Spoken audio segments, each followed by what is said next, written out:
थे। श्री अमीश देवगन की उपस्थिति में एक बच्ची द्वारा पंक्चर बनाने वालों के संबंध में की गई टिप्पणी। स्टूडियो में नफरती सवाल, मचा बवाल, पूर्व आईपीएस ने कर दी बड़ी मांग। इस वीडियो में हम इसी पर करेंगे बात।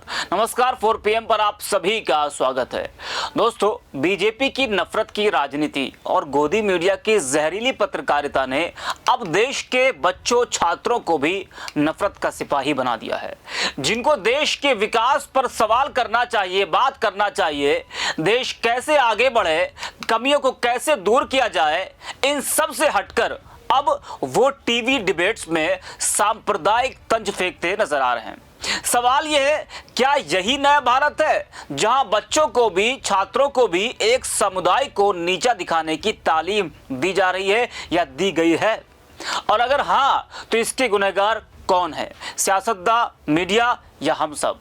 इन मोहतरमा को जरा आप देखिए पहले।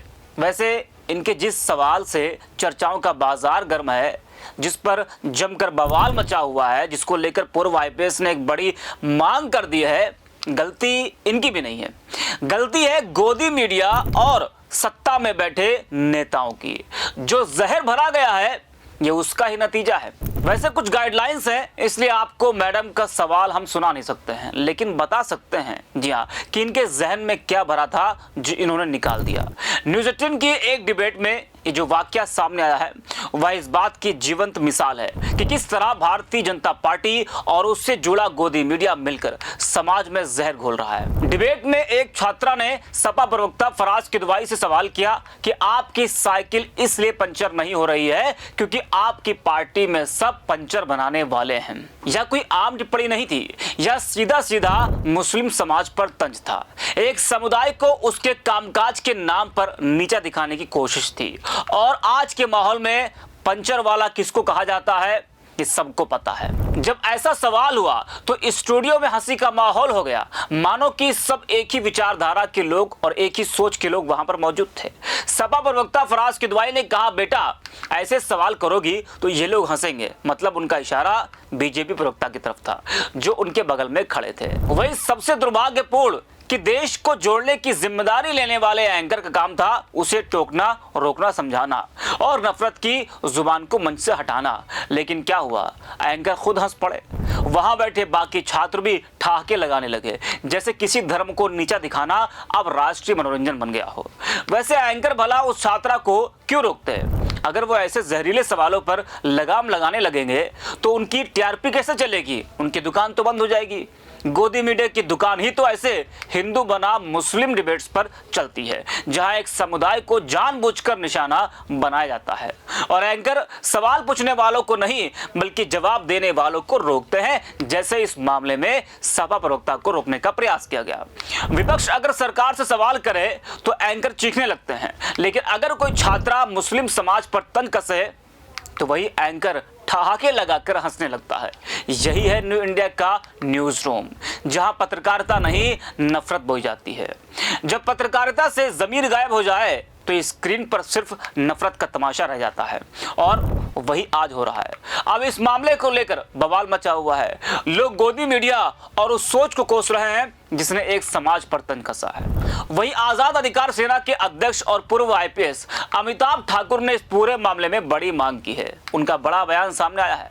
आजाद अधिकार सेना के राष्ट्रीय अध्यक्ष अमिताभ ठाकुर ने 10 अक्टूबर को शाम 7 बजे न्यूज़ 18 पर प्रसारित होने वाले कार्यक्रम 80-20 पर दांव जनता का कहां झुकाव में एक बच्ची द्वारा की गई टिप्पणी और इस संबंध में एंकर अमीश देवगन के आचरण के संबंध में सूचना और प्रसारण मंत्रालय को शिकायत भेजकर कार्रवाई की मांग की गई है। अपनी शिकायत में उन्होंने कहा कि इस कार्यक्रम के दौरान एक बच्ची ने सारे पंचर लगाने वाली समाजवादी पार्टी के हैं टिप्पणी की थी।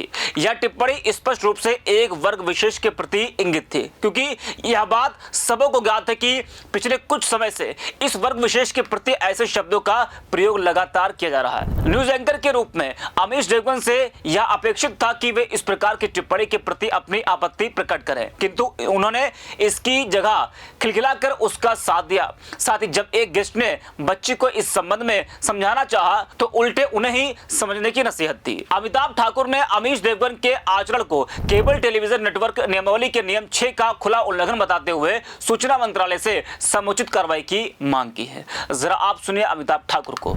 10 अक्टूबर को शाम 7 बजे प्रसारित होने वाले न्यूज़ 18 के कार्यक्रम आर पार के श्री अमीश देवगन की उपस्थिति में एक बच्ची द्वारा पंक्चर बनाने वालों के संबंध में की गई टिप्पणी और उस पर श्री अमीश देवगन के आचरण को प्रथम दृष्टया अत्यंत आपत्तिजनक और अनुचित मानते हुए मैंने इस संबंध में सूचना और प्रसारण मंत्रालय को शिकायत भेजकर समुचित कार्रवाई की मांग की है।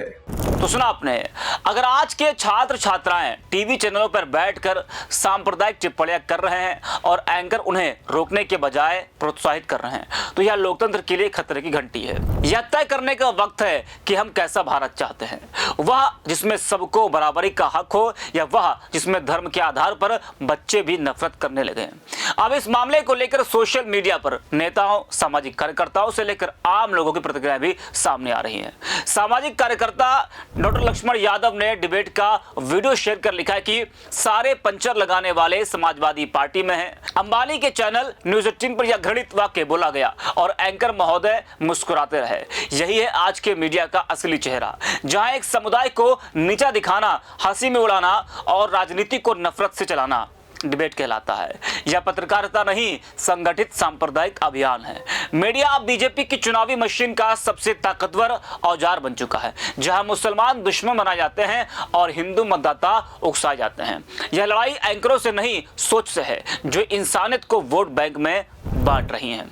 ममता नाम की यूजर लिखती है कि हमारी नेशनल मीडिया का गिरता हुआ स्तर इससे ज्यादा क्या होगा। न्यूज नहीं पढ़ रहे हैं, यह हमारे देश में जहर परोस रहे हैं। क्यों? एक लड़की ने प्रश्न पूछा कि पंचर लगाने वाले समाजवादी पार्टी में है, इसलिए साइकिल पंचर नहीं होती। पत्रकार महोदय हंसते हैं, जबकि उस लड़की को टोकना चाहिए। एंकर अमीश देवगन रोकते नहीं है, बल्कि मुस्कुराते हैं। ये सवाल पहले से ही प्लांटेड होते हैं, दूसरे धर्म को नीचा दिखाने के लिए। वहीं मनीष यादव नाम के यूजर लिखते हैं कि इस मासूम से दिखने वाली बच्ची ने एक टीवी डिबेट में सपा प्रवक्ता से पूछा कि समाजवादी पार्टी आज तक इसलिए पंचर नहीं हुई क्योंकि जितने भी पंचर बनाने वाले हैं सारे समाजवादी पार्टी में है। उसके बाद उस टीवी डिबेट को होस्ट करने वाला एंकर उस बच्ची को समझाने के बजाय हंस रहा था। चाहता तो वो एंकर उस बच्ची को समझा सकता था, लेकिन एंकर इसलिए हंस रहे थे क्योंकि अपने मिशन में कामयाब हो रहे हैं। छोटे छोटे बच्चों के अंदर में नफरत भरने में कामयाब हो गया हूं। क्या पंचर बनाने वाले सिर्फ एक ही धर्म के हैं? क्या पंचर बनाना गुनाह है? देशभक्ति के नाम पर आज की आने वाली पीढ़ी में ये सारे नफरती एंकर जहर घोलने का काम कर रहे हैं। बीजेपी और गोदी मीडिया वर्षों से मुस्लिम समाज को पंचर बनाने वाला और जाने किन किन शब्दों से पुकारते आए हैं। छात्रा का सवाल उस जहरीले प्रोपेगेंडा का ही परिणाम है जो नफरत की पत्रकारिता और ध्रुवीकृत राजनीति के जरिए देश के हर कोने में परोसा जा रहा है। वैसे गलती उस छात्रा की भी नहीं है, बल्कि उस जहरीले नैरेटिव की है जो बीजेपी और गोदी मीडिया ने सालों से फैलाया हुआ है। तो इस वीडियो में इतना ही। आप देखते रहिए 4PM।